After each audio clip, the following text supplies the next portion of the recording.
right. So today I would like to give a warm welcome to Franck Martin. He has Peachy Mango Studios. Some of you may probably know him from his YouTube channel as well and his Saturday morning show. If you haven't, please go check it out. He has released some amazing music, and I will drop his Bandcamp link also in the chat um, once we get started.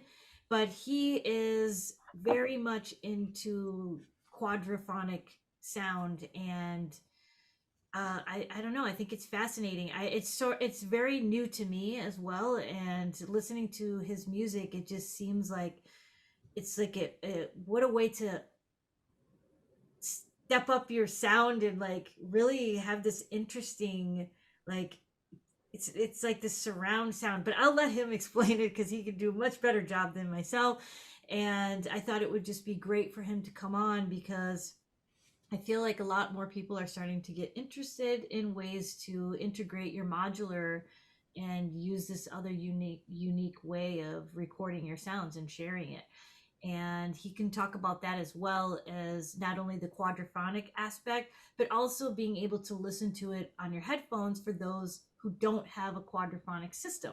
So, Franck, without further ado, I will let you take it from here. Oh, and one other thing, if you guys do have questions, use the reactions emoji and just use the raise your hand, and then so that way we can he'll call on you and we can get your questions answered. And if you don't feel like raising your hand and don't want to interject, please just drop it in the chat and we can read it off for him too. All right. So Franck, I'll let you take it from here. Thank you so much for being here. I really appreciate it. Thanks, my pleasure, Traversy. Hi, everyone. Yeah, so the thing that I like with electronic music is that you can do other things than you normal with instrument. And I was reading, a book about the San Francisco Tate Music Center, and there was a comment from Ramon Sanders with one of the people say, "Hey, how can I make a violin sound with this stuff?" He say, "No, show me something different. Why you want to do a violin sound with electronic components? Try to show me what else you can do." So I like this philosophy. Electronic music, you can go above beyond the boundaries, and I've always been interested by the spatiality of sound. Um, Often in modular, you've got a mono output, but then some modular I've got stereo, and I like to make things moving in the stereo field. So already I was interesting, I have a sound that starts on the left and finish on the right. That's interesting. A friend that is doing a lot of listening to hi-fi quality audio and stuff like that made me a comment. He say, "Oh yeah, I don't like you, electronic musician. You make the band run around the stage." So in classic mixing mastering, you've got predefined position. That's also a way to separate the sound. You can separate the sound with timing or the swing, like jazz musicians do it.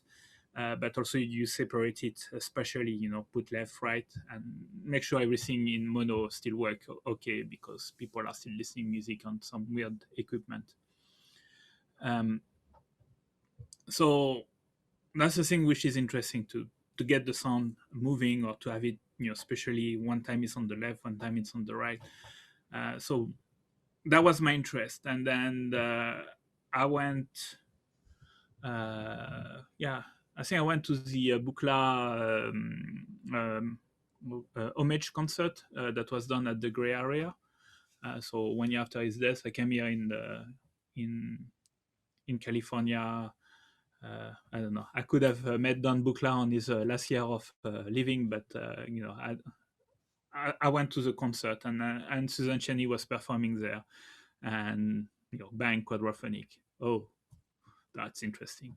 And sometimes I tell people it's really difficult to tell people about quadraphonic, or very difficult to get it until you experience it.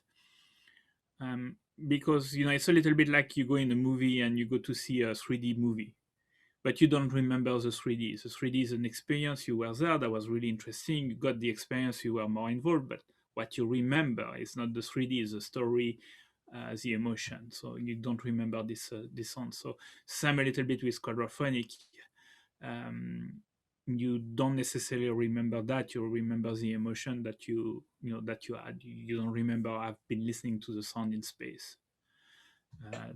That's a little bit what's happening.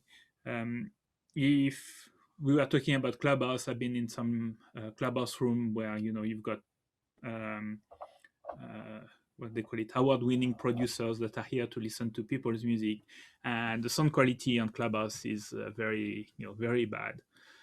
A little bit better than the telephone, but very bad. But they're able to judge the quality of the song because it doesn't matter on the audio quality by itself. It's the emotion, the way everything is tied together. So it's not necessarily an audio aspect. And that's why also when you mix master, you always at the end you put it on the worst equipment that you have in mono to make sure it still convey emotions. So quadraphonic is a little bit difficult, and I encourage you to get to a quadraphonic concert. I went to follow a little bit Susan Cheney. She was at Mockfest. There was also recently 1 or 2 years ago, Martin Subotnik came also at the Gray Area and redid a quadraphonic two or three quadraphonic piece. He redid Silver Apple of the Moon and a new one, what was called Till I Breathe. I think that was the name. So being in this kind of environment is interesting. So I started to say, okay, I can do quadraphonic. How can I get there?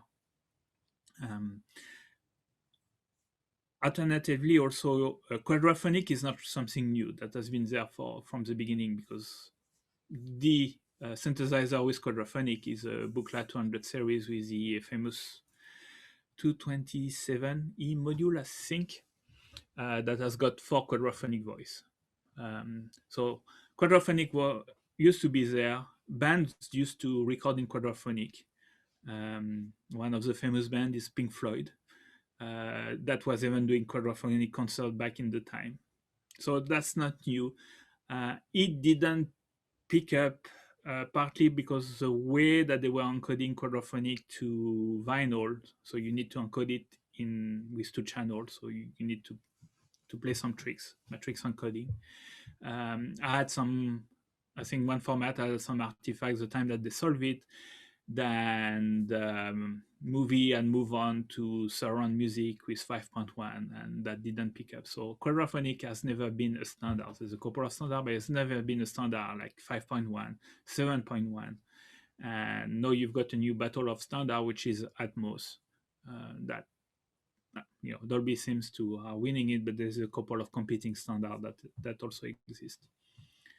So it never come as a full standard. What brought back quadraphonic is, I guess, games, or the sound in space brought back games. People are watching games, in gaming farms, and they have it set, and they like to know when somebody is shooting them in the back. So you need to be able to render this sound in space. The technology for rendering sound in space also is not new, but until we had that digital processor, it was really hard to do with analog processors. Now it's very easy. We know the formula, we know the computation. Virtual reality and headset also brought that back. So now it's easier. People have a good understanding of how you would be able to take a sound source and then represent it in such a way that your ear will feel that it's in space. And you can do that relatively easily. Is you put microphone inside your ears, in your ear canal, and then you record what you hear. And then when you put that back on headset, then you will have the variation of sound in space. So we know if I play this source here, how do I hear it in my ears, and then what happened in phase shifting and sonority and etc. And then you just need to reapply this formula, and then you get the same stuff. So with virtual reality, with gaming, sound in space is coming back. and we've got the best technology, better technology. I saw, like, for instance, there's a new announcement from Apple that say in June they are going to enable the Atmos chip in your phone. So basically, on Apple Music, you will have Dolby Atmos music.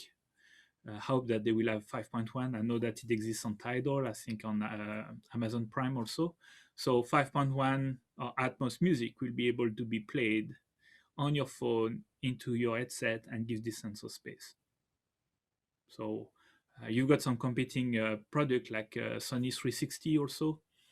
I think the PS5, I've got that sounds also. But for a friend, a Creative Lab 5.1, and he has got this, here 5.1 on headset also. So we know the formula, so there's different way of doing it. So that is coming back. Of course, the best way to listen to Quadraphonic is to have 4 speakers. And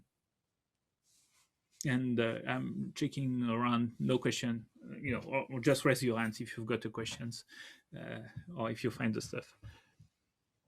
So yeah, so the thing is to have 4 speakers. The difference between your home theater system with 5.1, I've seen it. I went to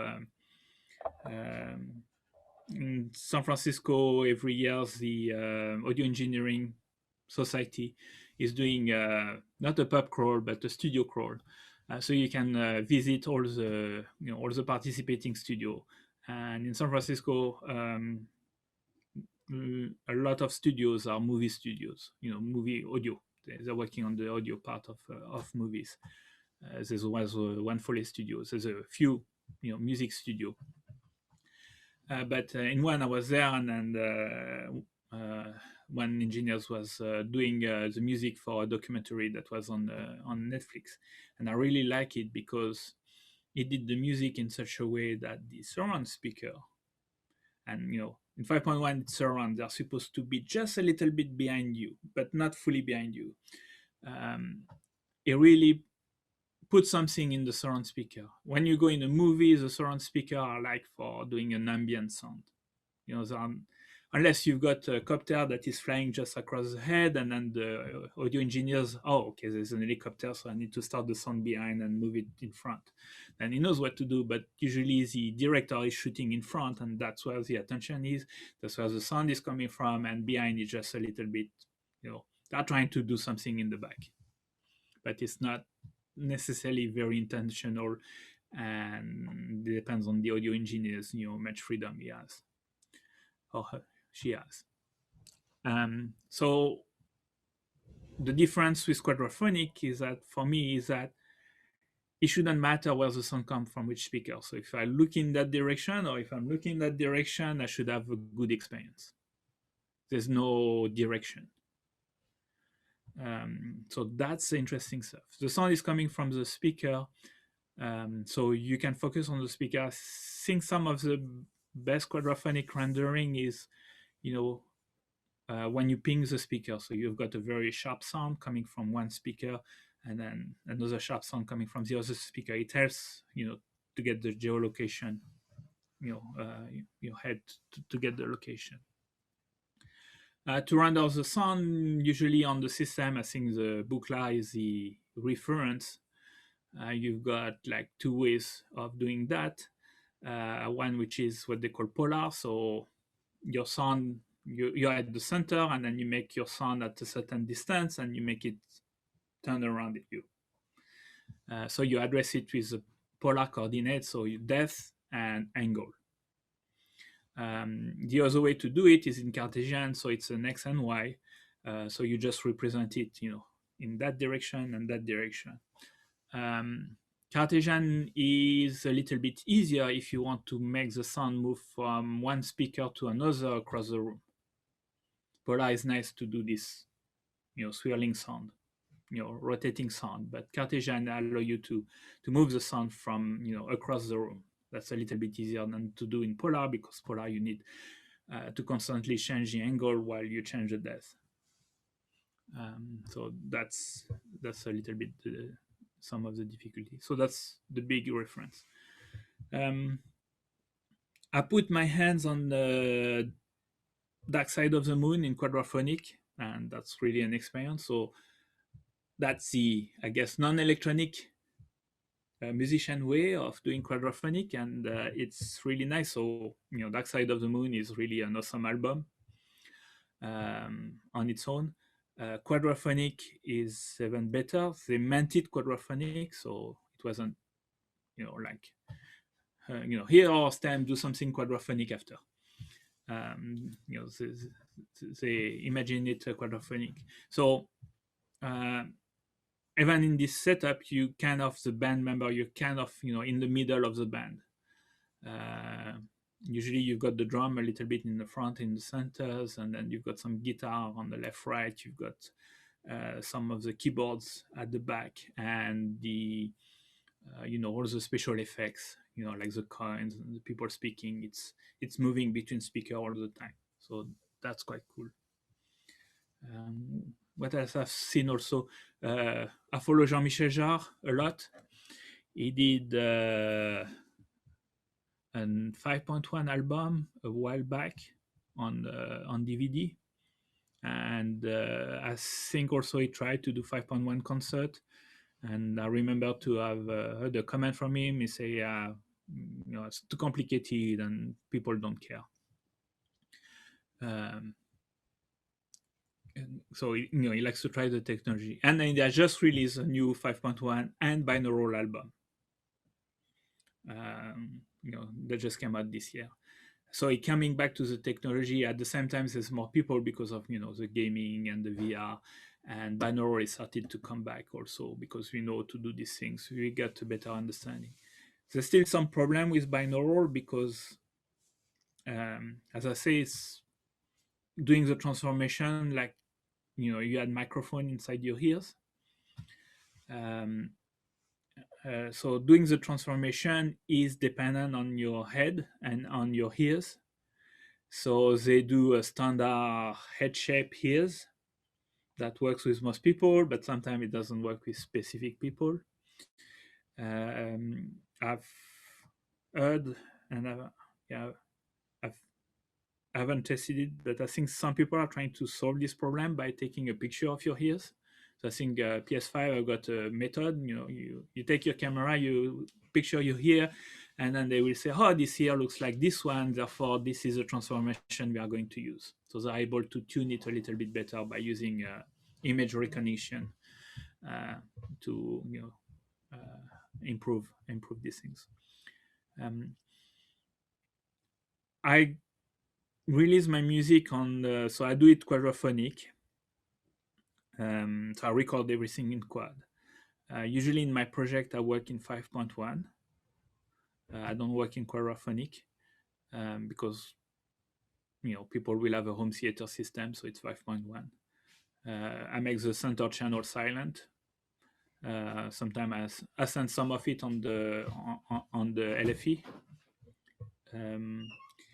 But from there, then I've got a plugin to render it in binaural, and that's what I release to the music service. And even listening binaural on so if you want to listen binaural correctly, you need to have headset. But even listening in it on the speakers is okay. So I listen to it binaural, and then I listen to it on speakers to make sure it's okay. You don't get the full effect, but you still have this stereo stuff. The other way to do it is just to don't mix. So you take your channel in the back and you bring them on the front, and then you just add the back left with the front left and the back right with the front right. You can do that also. So binaural would give a little bit more, I don't know, juice to it. So that's a little bit of it. I think Travassi at one stage say I should play some music because we need to hear it, and then I can show you a little bit my modular setup here, how you can do quadraphonic on Eurorack. Just checking if anybody has got question, comments. If you want me to talk about. Yep. Oh, Scott has a question. Go ahead, Scott. Yeah, so since it's not like Dolby 5.1, right, where your rear speakers are usually smaller, for a quadraphonic setup, do you typically have the same speakers in the front and the rear to get like the best sound quality? Yes. so you try to put them in a square. So here in my studio, it's not square, it's rectangle, but I've got exactly the same speaker. So that's my, let me see. No, that's not what I wanted to do. One more time. I'll change with this camera. Here we go. Sorry for the wave. So I've got these two speakers here at the back. And when I turn around, I've got my speaker here. Hello, everybody. And my other speaker here.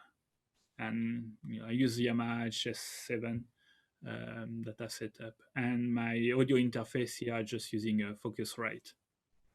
And is it more important to have sound treatment in your room as well to like keep unwanted reflections and things from impacting the quadraphonic sound?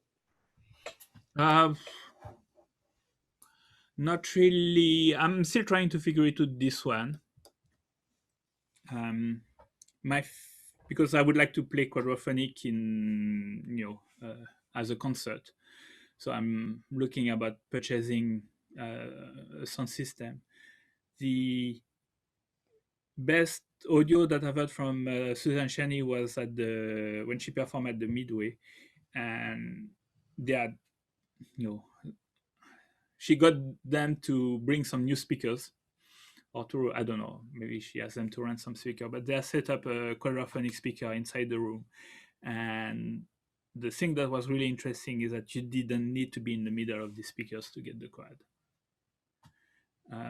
So my idea is that the wider the speaker can send the sound, the better. Like I'm looking at some QSC speaker, and then the small one, I've got a wide angle.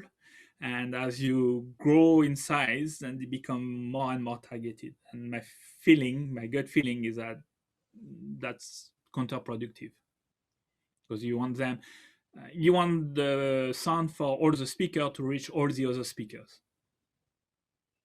You don't want to be, so if you do a movie, 5.1, you've got the sweet spot and everything. So that's okay to have directed speaker, because people will be sitting and listening to a movie. But quadraphonic, I think you want to make sure that, wherever are the people, they will be hearing the sound from all the speakers. Cool, thank you. Yeah, and the sound treatment is, I try to mix and master. So I'm trying to have, as good sound as I can. I'm not sure if the foam is really rated and everything, but I don't know. I'm trying. Yeah, that's mainly that. Still have a little bit of echo in the room. And the thing also, I was telling Travasi, don't worry about, the size of your speakers and what they are. Just grab 4 speakers. Doesn't matter that they are the same. Grab 4 speaker, many audio interface. I've got 5.1 output. The early Focusrite, the small one, didn't have it, but I think the newer of all 5.1. I think I found a Creative Lab audio interface USB. I bought it for a friend, like less than, I don't know, it was like $60 with a 5.1 output. So you can find it. And the difference between quad and 5.1 is where you put the speaker. That's roughly. So the back speaker will be a little bit, will be more on the side than behind you in a perfect square. But that's location difference. Doesn't make too much difference. Well, it's okay. There's a few quadraphonic people that are there, and then there's quadraphonic amplifiers. There used to be quadraphonic headset. I think you can find them on eBay. So at one stage, people think so it would be the best thing since sliced bread, but it didn't pick up. The difficulty also that I have is that the people that have got a home theater system are very few. So you need the money to invest into this stuff.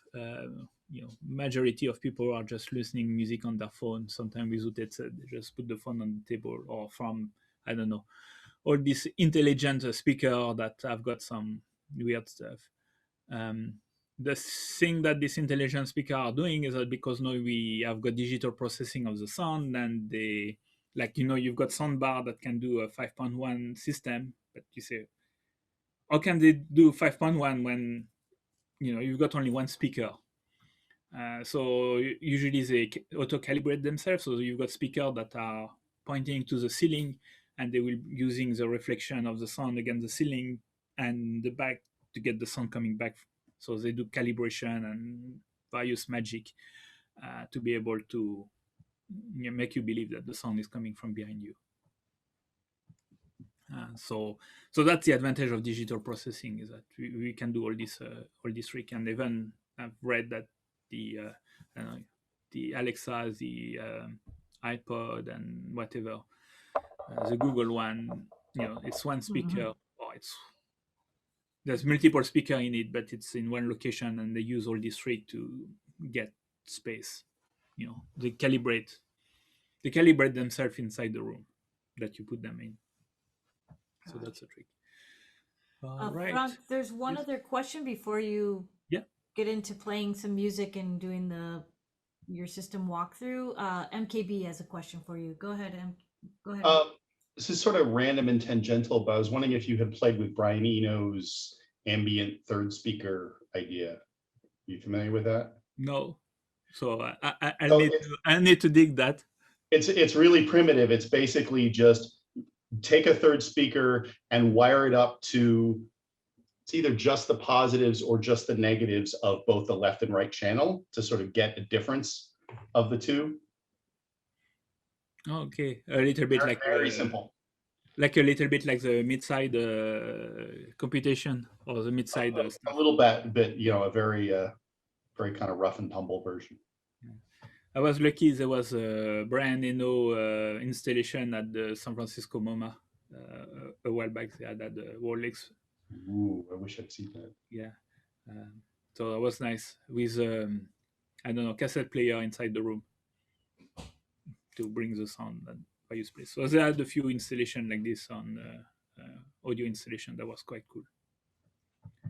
And also Brian Eno has done some innovative music. The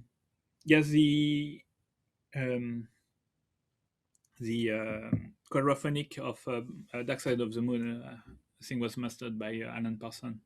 So you've got some good names all over this album. So that's quite cool. Cool. All right. I was trying to I don't know. I did I'll show you later. I was trying to do it in binaurals, so now I can take my Quadraphonic, convert it on the fly to binaural, and then send it for this streaming channel. But it didn't seem to work well on Zoom. I'm using it on the OBS and streaming on YouTube. So I'll do it just a standard mix done. Let me change everything. So from now on, you won't hear me. I'll hear you.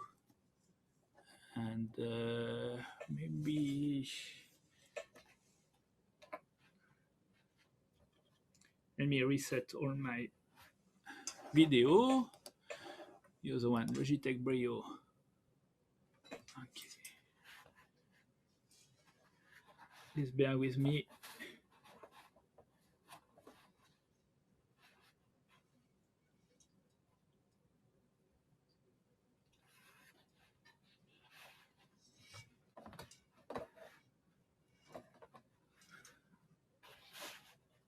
All right, that's a nice view, and I'm changing the sound.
That was amazing. Yeah, wow. That was really cool. To this one. Thank you. Wow. Let me set it back. Yes, here we go. Yes, and at the moment I'm using this patch, so I like to work with a patch and then use it in different performance, and I tweak something and I change something, and I don't know, I'm getting ready to fully record it. So I started, I think this patch I started it with Modular World. I'll have it again for the Phoenix Scent Festival coming in mid-June. And I'm added some new modules to it, so there's a change, and I'm working towards getting it and recording it. So I like to play with it differently. All right, I'll try to do a walk down a bit. All right, so hopefully not everybody will get seasick. No, we understand. We appreciate the close up and the walkthrough. There, I'm going to read a question. It's from Cherish, but I think you're about to answer it in your process. But just so you have it in mind, she asks, "How do you assign left rear, right front, right rear, right front for your output? Is it in software and or hardware?" All right. But I think, yeah, I think you're gonna. Yes. Yeah. Let's Okay. do it. So maybe let's answer this question first. So Okay. here is my output stage. So I put it. So it's here we go. So that's the IntelliGel audio output. So it's balanced output. I've got 4 of them. So Okay. that's Is that the output. quadrant? Yeah, that's a quad. So that's all my speaker. That's a 4 output signal. It would be stereo. You would have 2. So I took 2 IntelliGel stereo output and plug them. What I like is that you can link them underneath to the. I need more cable. Give me more cable. All right. I can link them to the headphone out here underneath. So like this, I've got 2. I've got double output. So usually the headphone, I use them to connect to my recorder. So when I perform live, that goes to the front end mixer, whatever the audio engineering mixer, and this one is for me to be able to record my patch on the fly. That is connected to this module, which is just brand new, which is the Lucid mixer from Checkmat. Before I had this module, so this module they came out this year. Before that, my Quadraphonic, what I was using is the Command Electronic Poltergeist that has got 4 voice. And before that, I was using 2 stereo mixer. So that's another way, you've got 2 stereo mixer. Trouble with stereo mixer is that you've got a mixer for the front, you've got a mixer for the back, and you can't move the sound front and back. But that was a good start. And then I got the Command Electronic Poltergeist. I got it, just in time because it's not made anymore. This module is quite nice, but it's only it does only polar coordinates, so it's nice for making the sound move around. So you've got a pan that makes the sound move around. You've got VCA level, and you've got your audio input, and then you can control the gain, and it's got CV control also. It's taking also stereo input, so I've used to have a stereo mixer, so I could bring stereo signal into it, and as a normal. So I have a couple of voice which are quadraphonic, and then use a normal stereo mixer to bring a little bit more voice in. I don't do that anymore. And the other thing that I have is the Checkmat AO Lucid, which is a full. Let me try to show it here, which is a polar Cartesian 1 voice quadraphonic. It's quite nice, and it has got a built-in LFO. which is important. I'll get to it. I just purchased recently the IntelliGel planner, so I can bring one voice and then with a joystick move it around in quad. The mixer will take up to 3 quadraphonic input and 2 stereo input. And then output that in quad. Franck, can you, before you go on, can you talk a little bit more detail about how you have the plantar patched to the seed to move the sound around? How are you?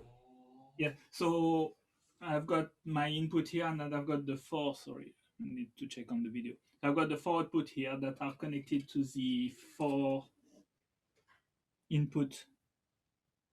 You see, a lot of cables. So that's the first quad, the second quad, and then the third quad here. And these 4 are my output that goes to the IntelliGel stereo mixer. Sorry, stereo output. So here I can take one voice in, and depending where you place it, that's where the sound is going. Sorry. What is nice with the planner is that I can record my hand movement and then press it play in a loop. So I can do something a little bit different that polar or Cartesian with a CV that's repetitive. I can do something which is a little bit, I don't know, more complex or more in the sound, depending on when the sound comes, and then record it and get it to loop all the time. So I got it to be able to do these things. So that's a little bit the quad. So in total here I've got 6 quadraphonic voice that I can place anywhere I want. I use some standard mixer, like I've got a mixer here, I've got a mixer here.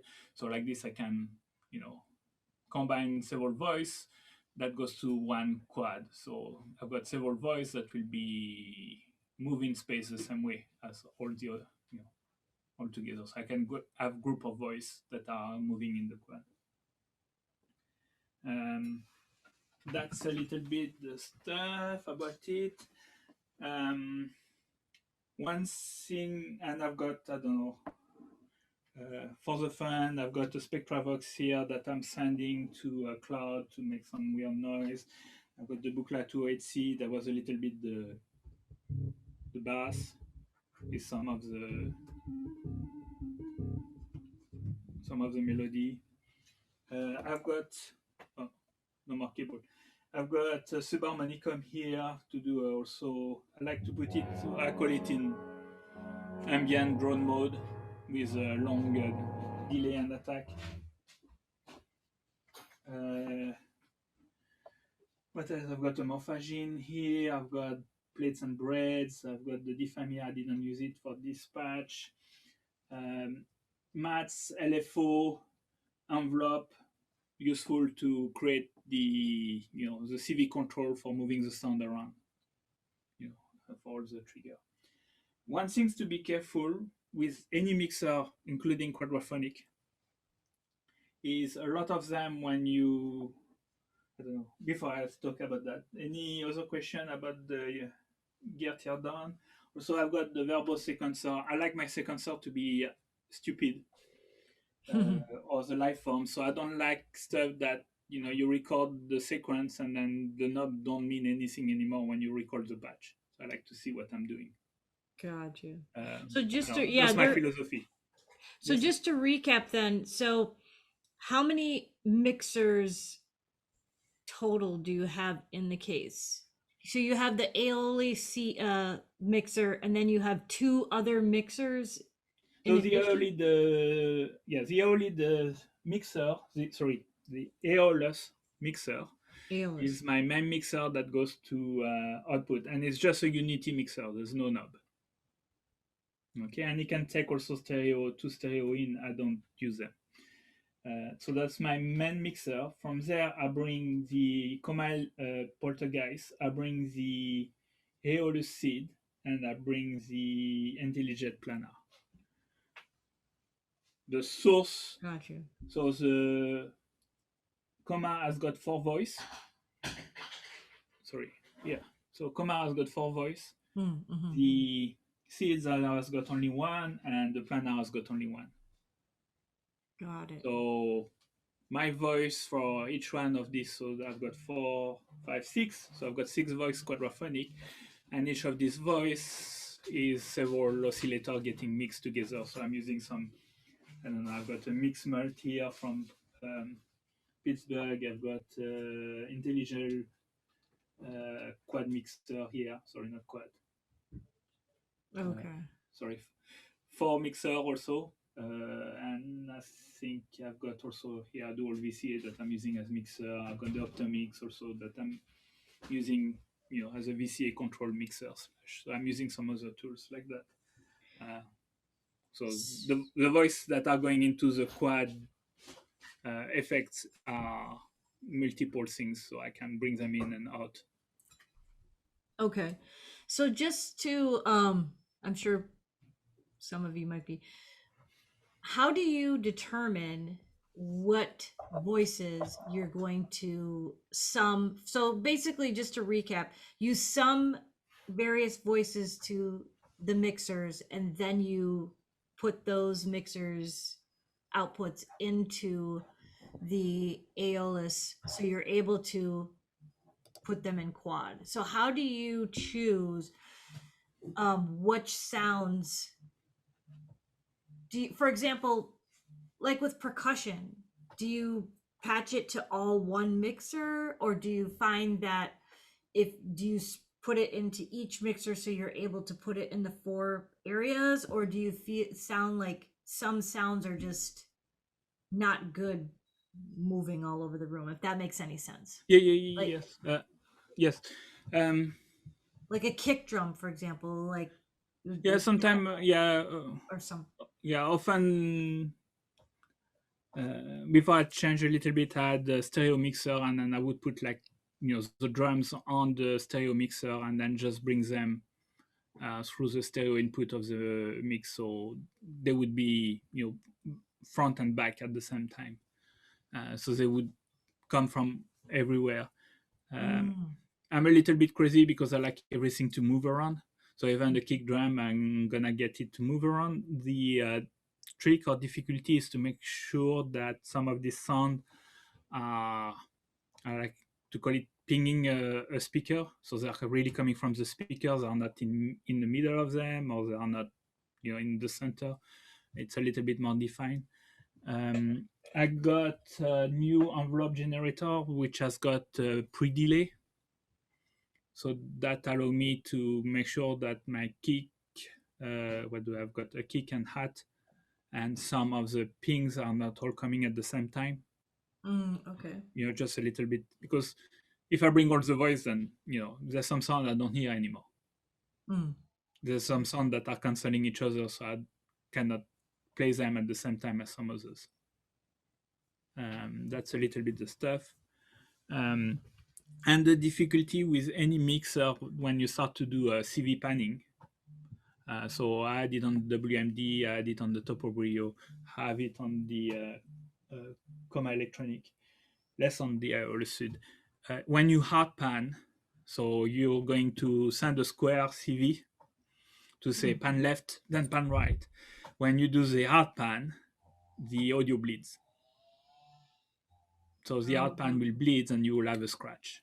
You have, sorry, not a scratch, so you call it not like a click. Pop? Like a pop? I don't know. I go in isotope RX and I remove it. Got it.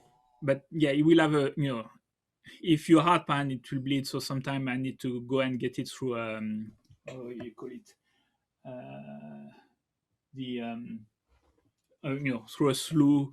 I'm making sure that I'm not using, full square. I'm rounding up things.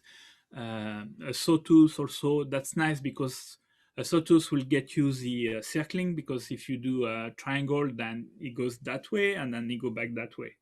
The saw will bring it there, and then the jump will keep it there and carry on. But when it does a jump, you get a scratch. So you want to make this jump, but not that fast. So it's a little bit playing. Lucid is resolving this problem by having its own LFO. So you just send a clock, the LFO can be synchronized to the clock in division or multiplication, and therefore they've got the right stuff inside to make sure everything is doing okay. Got it. There's still a little bit sometimes some artifact, but it's way, I don't have to worry too much about it. Christian, So that's the difficulties to to have. With placing sounds. So I know you mentioned like the slew and using the LFO. So Mular has a question. He asks, have you tried using chaotic attractors or usually provide XY outputs like the NLC sloths and such to provide? So with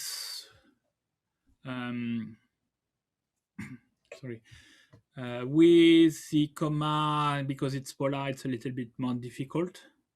The seeds has got an XY Cartesian mode, but also his own LFO inside has got either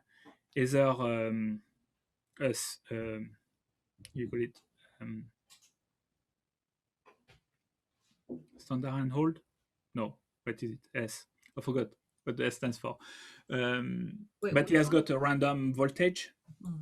A step random voltage, so that allows you to ping a little bit more the speaker, and it's got another also, which is a kind of a granular mode where you send random stuff all over the place. What also is nice on the seed is you've got a output CV which is assignable, and for instance you can output the depth, the distance, and I use that to control a reverb. So if you look at Susan Chani, she has got a couple of videos where she explained this stuff. Quadraphonic reverb is a very complex thing. It's very complex to model. The other way to do it is that instead of doing the reverb after the quad, you do it before the quad when it's still mono. So it's not as good, but it's relatively nice. So what I do is that with the desk, I control a reverb. So if I put my sound far away, then the reverb increase, so that it gives you more sense of distance. So that's one of the stuff which is also nice. Otherwise, before I would just turn the knob to when I want to change a little bit the distance. It wouldn't change, the distance is basically the volume of the sound. So you would change the volume and change, or just play with the reverb, and that will give, a different sound experience. So yeah, that's roughly about the story. I do have some question, but it's going to take you into another topic. So I just want to circle back and just make sure. Does anybody have any additional questions about the setup and the routing and the patching of it? Just want to give you guys a moment. All right. So then I'm going to ask you about the Quark. Oh, about Quark. Yes, and then showing, I guess, that and how you said you could pull up your your DAW. So in this case, everyone, he's using Logic, correct? Yes. For your DAW. So maybe that's the best way. I'm gonna show you my complete desktop here. And then maybe just tell everybody what Quark is, just for those who probably don't know. Right. I'm sharing my desktop, so you see all my secrets. So just to show you, that's my Focusrite control. So I've got my hardware input, I've got my software input also. So if it's coming from internally the system, or if it's coming directly from the Eurorack. So basically here, my monitor in front, you see that on the hardware,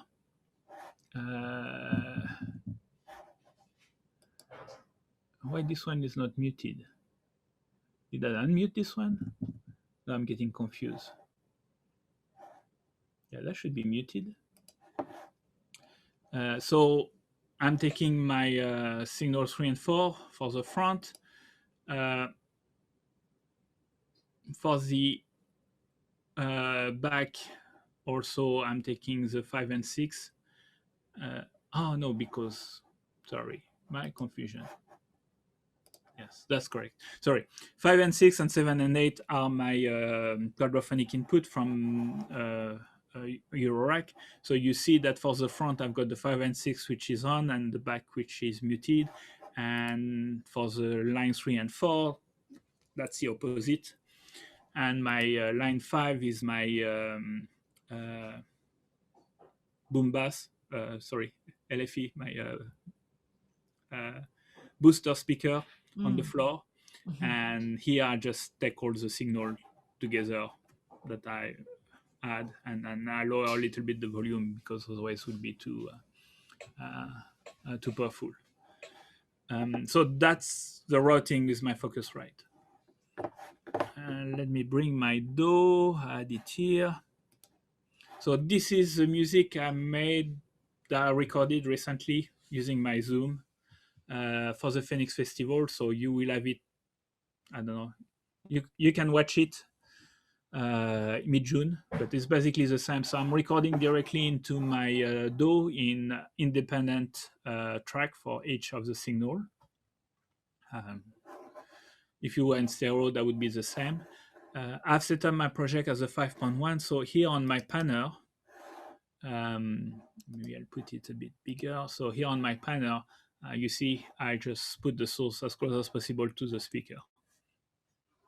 And that's true for the other one. So like this, I put my source around the speaker. I send about 10 dB to the LFE for each one of them. So if I bring my 4 here, 10 dB.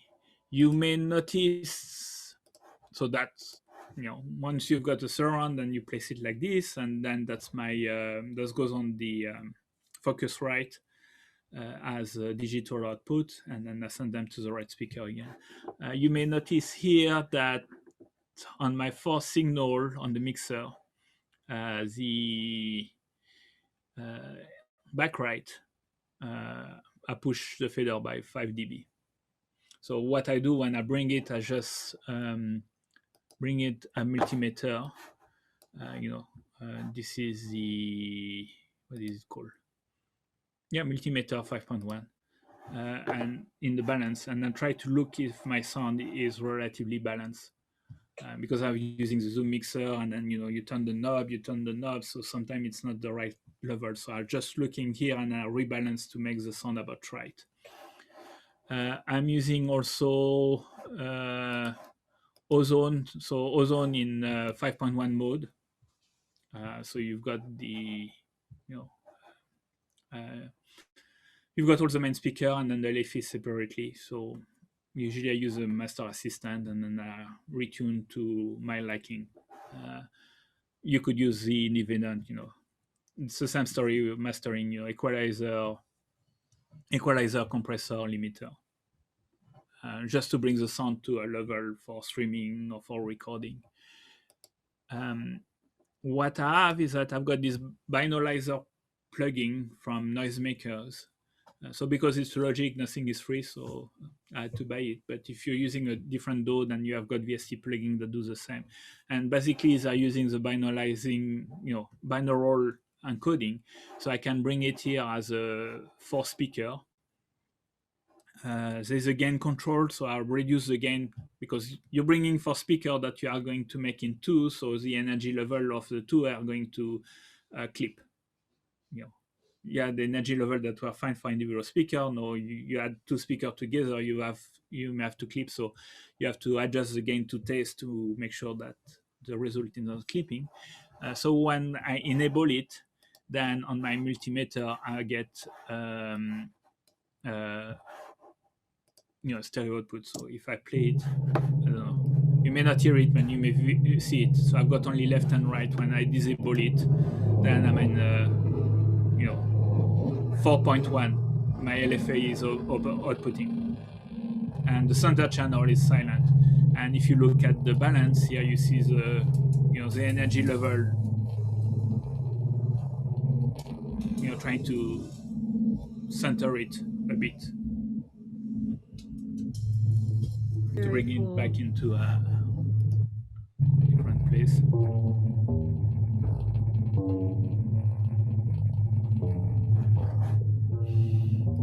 So that's to bring it in binaural. So I just bound the project. So when that is enabled, I just bound the project. I don't do a surround bound, so it's just bringing my left and right. And I've got a stereo track that now I can upload anywhere. Or add it into a YouTube video, because YouTube is kind of capable of 5.1, but their players are only stereo, so they do down mix. Very cool. So where does the Quark? I know that. Yeah. So the Where Quark. does that come in then? Does that come into play after you've already done the recording? Your So the Quark is recording. Yeah. So the Quark is different. I'm trying to see which project I've got. Which one did I do with the Quark? You did the one. Yeah, I've got Breeze. Yes. I need to find it. Was it in movies?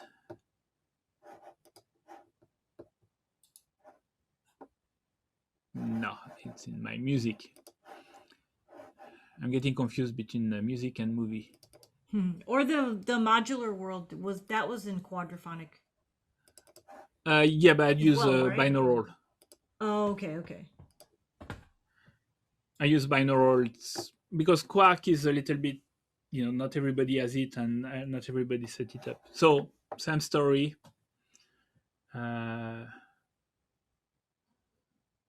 Okay, what did I do here?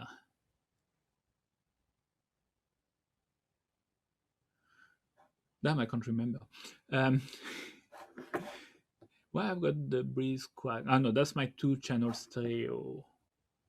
Why did I do some change in volume so much? All right, sorry. Let me mute this one and mute all the other. I think that's where it's coming from. So same story. I've got this time with Quark. You need to have a Quadraphonic project. You can use the 5.1 project. So you need to get a Quadraphonic. Same story here. I've got Quadraphonic. I've got my panning for each track that I recorded. Franck, sorry to interrupt you. Just so everybody want to maybe tell them what Quark is, and I'll drop the link in the chat too. Yeah. Yes, I'll do that. Okay. So I do a Quadraphonic project, the same stuff was on, and then I bring Quark here. So what Quark is, it's a way to encode. Oh, that was my decode. That's why.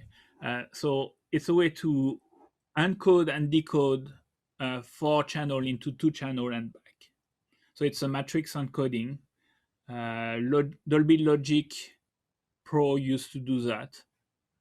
No, they don't bother to it, but it's a matrix encoding. So basically you take, so the front left and the front right is on the front left and the front right, but the 2 back channels are going to be encoded in the front left and front right, but with phase shifting and volume shifting in such a way that when you redo this calculation, it's a little bit like, mid-side. You've got left, right, and then you do a kind of, you add them and then you divide and then you get the mid and the side. Here it's a little bit the same story. You've got your 4-channel, and the way you phase shifting and add or subtract them, then you get the 4-channel back again. So that's what Quark. It's a QS encoding. The other encoding is SQ, to confuse things, but it's a standard QS encoding. So it's matrix encoded. So when you have got Quark, I can take my 4-channel and then encode them in 2. So in my output here, let's play something. So in my output here, you see I've got only 2 channels. If a direct pass through, so Quark is not doing anything, I've got my normal 4-channel, so you can see it here. And you've got a way for testing, which is encode decode. So you will encode and then decode. So because there will be some artifact, because from 4 to 2 you lose a little bit of information, and bring in 4. So with 4 to 4, then you can listen that everything is okay. And from the once you've got the encoded version, also from 4 to 2, you can also listen to it like in stereo. So for the people who don't have the decoding system, to make sure that the sound in stereo is still okay. And people who have got the decoding system will be able to bring it in quad. So that's the story. So if you look at Suzanne Chiani live quadraphonic vinyl, the last one that she released, that's what they're using. They're using QS encoding to bring a quadraphonic album onto track.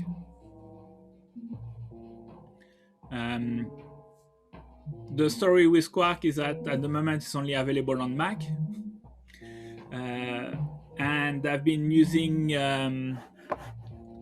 So there's a way with audio plugin host to route your signal and then use a plugin and then bring it back to output. So you can, here I'm using the binauralizer, so I can binauralize it, but I can use the Quark also to bring from 4 to 2, so I can broadcast on YouTube. And if you've got the Quark, you can decode it. Or I'm using it to listen to Quark encoded music. So I can get the 2 channel, decode it, and bring it back to my 4 speakers. So I can go on YouTube and on the, SoundCloud. There's a few Quark encoded sound because they did a competition for Quark encoding. So I don't know if Quark is going to pick up. It's not available on Windows. You need to know a little bit what you're doing. My feeling is that binaural is more the way to go because everybody listens to their music on headset. If Apple Music, Tidal, and Prime are going more into 5.1 and DistroKid allow you to distribute in 5.1, then I'm going to distribute it 5.1. But for the moment, I give only these capabilities to people that sell billions of records. So we'll see how it goes. Let me stop it. I found a site. So people have found some ways to release on binaural, like for instance on Bandcamp. People are releasing their binaural or stereo mix done, and then as bonus track on the album, you will have the 4 quad track that you need to put back together in your own DAW. So as bonus track, you have 2 stereo track that you need to combine together. So you download them, you combine them together in your DAW, and you've got a quadraphonic album. But there is another site. Let me bring it. There's another site which is Surround Music One that I've got a bunch of quadraphonic 5.1 albums that you can get. I found it because of Robert Rich, who does 5.1 music. So that's how he distributes his music on 5.1 digitally. Before I would make DVDs. Very cool. Thanks, Franck. And before I would have a DVD physically because you can put that into your home studio system and have quad. But that's a lot of production. I need a video to go with it. I dropped some links as well in the chat, just so they could follow, just to see what Quark is. I believe the beta, so it's in beta, but you can download it for free. Forgive the guy that's sawing in my background if you guys can hear that. My apologies. Today's, I don't know. Yeah. But I did drop those links in there for you guys to kind of look over and just check that out. And then what is the, again, I'm sorry, the binaural, what was the VST? That's for both Mac and PC, the other one that you said you prefer? Yeah, so the binauralizer, this is noisemaker.fr. You should see it here. This is the site. So you've got Binauralizer Studio that will take all kind of standard setup, 5.1, 7.1 quad, multi-stereo, multi-speakers. And you've got another plugin which allow you to do ambisonic stuff. So YouTube allow you to do ambisonic music.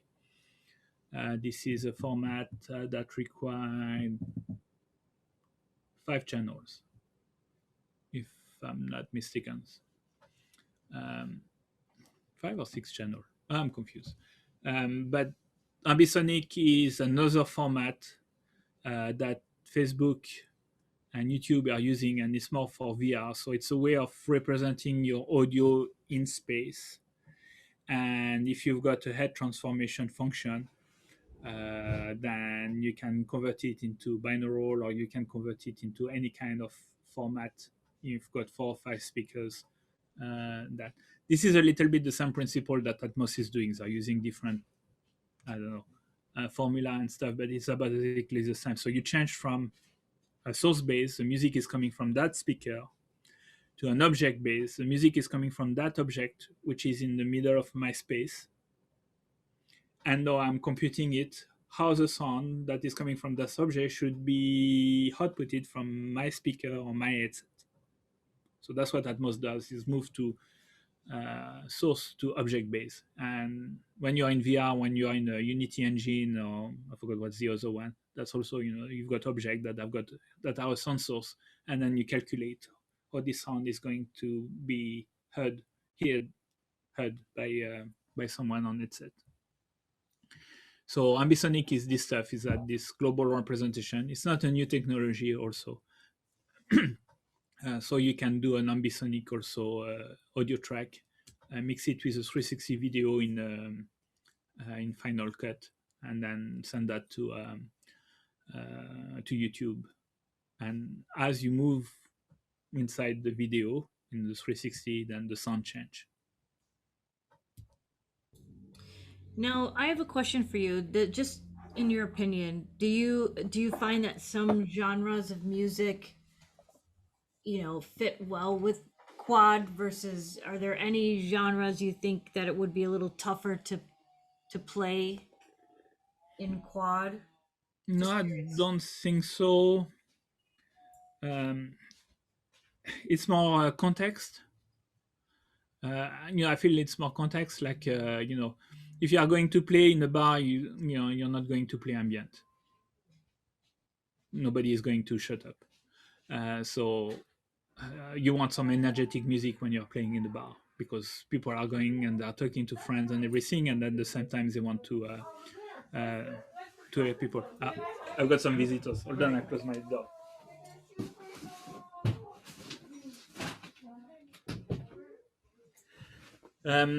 So it's more like context. If you go to a club and you say, "Hey, I want quadraphonic sound," they are going to look at you.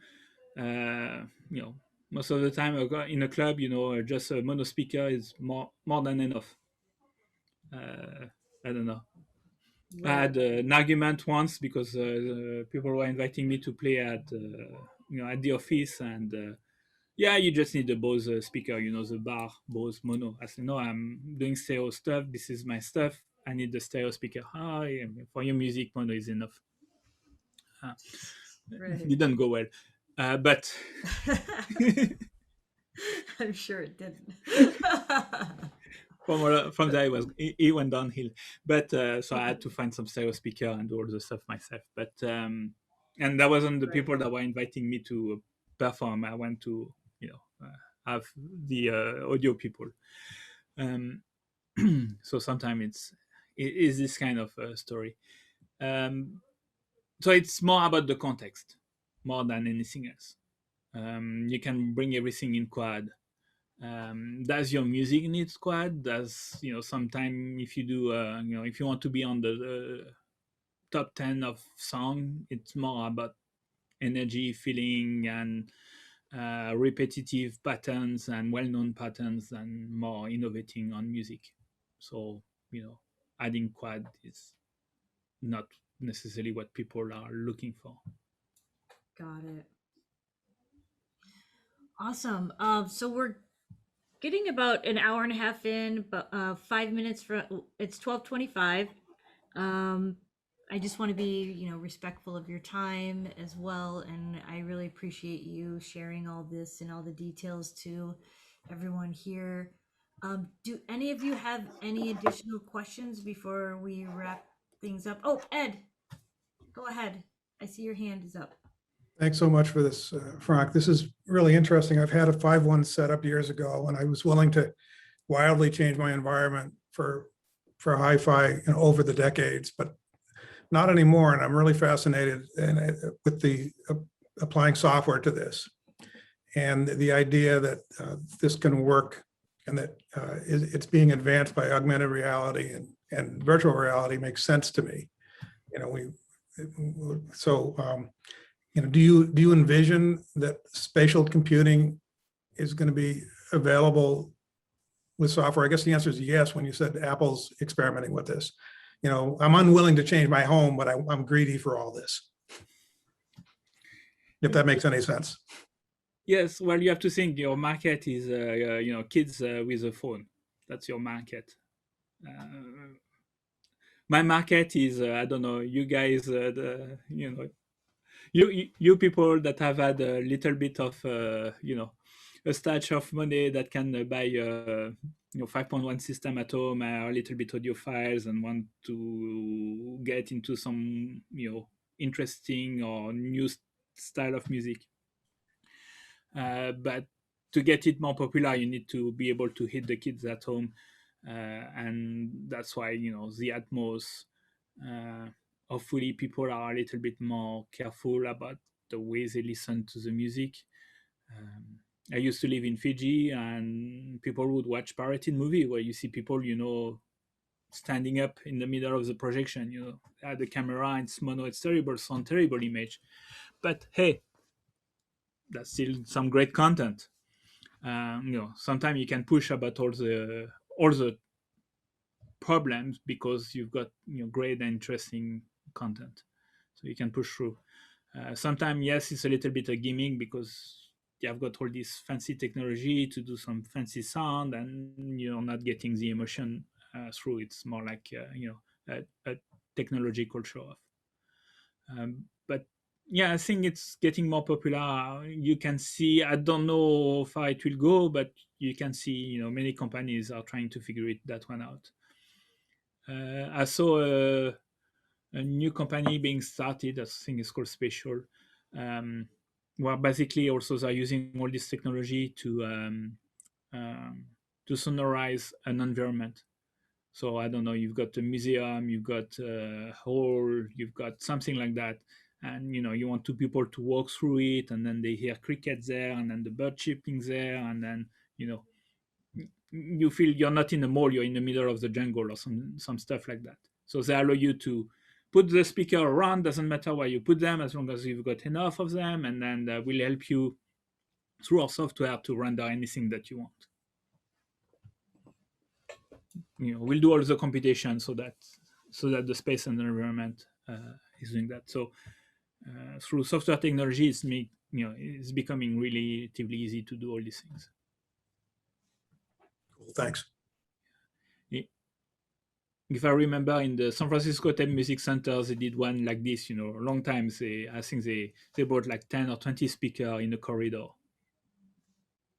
And they did this sound installation like this by sending different sound to each speaker. No, people are doing it with a Raspberry Pi tied to each speaker as an output, and then you can remote control all that. It's becoming easy.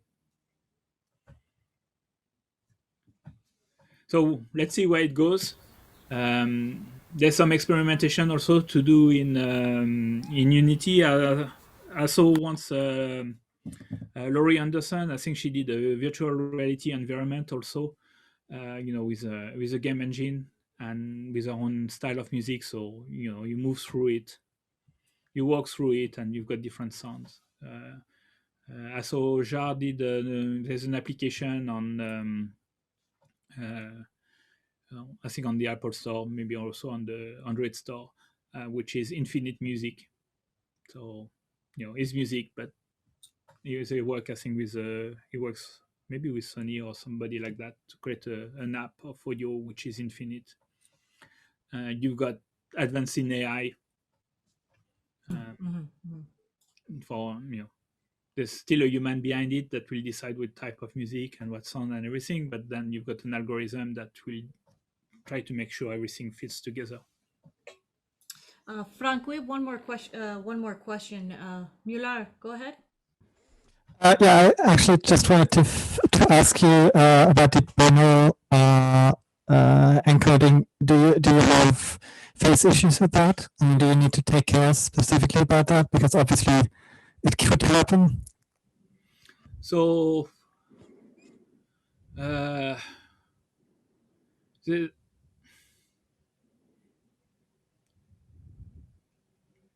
I'm still figuring out that one out. I'm mainly using my ears. I've got the multimeter that I've got also. But when you're in quadraphonic mode, they don't do correlation. Um, Mainly the correlation. My feeling is that the correlation on stereo track is made there to avoid that when you render it in mono, then you don't hear anything. So that give you a good idea of what your mono output will do. In quadraphonic, it doesn't matter too much. Correlation shouldn't matter too much also if you have got an headset, because there's no correlation, except you get some people sick. I was thinking already in software. Obviously, the hardware is not that much of an issue, but I thought that the mixing in the back channel into the front channels for the binaural would maybe cancel out stuff already on the software side. But yeah, maybe that's actually not an issue. Well, in when you use Quark, yes, you need to be careful for that. So you need to go all the way. You need to have your quad 4 to 4 to make sure that the resulting 4 hasn't lost too much. Right. You need to listen to your stereo track that has been produced, and then you need to listen to your stereo track in mono to make sure everything is okay. So that's you need to do like a 3 listen to the same stuff to make sure everything is okay and tweak it. For binaural, what I think the early mistake, so in Logic, you've got a binaural pan, so you can have a stereo project and bring a quadraphonic or even a single source and binaural pan it. The trouble, and I'm still figuring it out, is that if you apply any processing after that, you may kill your binaural. Because you are going to do some phase shifting, you're going to do some volume change, so you're going to kill the binaural. So that's why I prefer to use a binauralizer once my 5.1 mix mastering is done, and that's my last stuff in the project. Yeah, makes sense. Thanks. Very cool. Franck, this has been awesome. Thank you. I'll show you a better photo on Facebook, on Instagram, but these are my notes. Oh, that's awesome. I love when you do the drawings and that. Yeah. Now you have to put this picture as the entrance video. Yeah, on the video. As the thumbnail for the video. Yeah, the only part I have to go back and get your hand. You move too fast when you. I'll go in the recorder. Thank you very much. And that's awesome also to be able to share this, I don't know, nerdy talk with some other nerds. Because, sometimes talking about, audio engineering and audio sound is, what? I just want to listen to music. I don't want to know. Right. I don't want to know it's made. Does it talk to me? And yes, at the end of the day, is does it talk to people? Definitely. We really appreciate you coming on here and sharing all this information. I appreciate you coming on and sharing this knowledge with everyone here.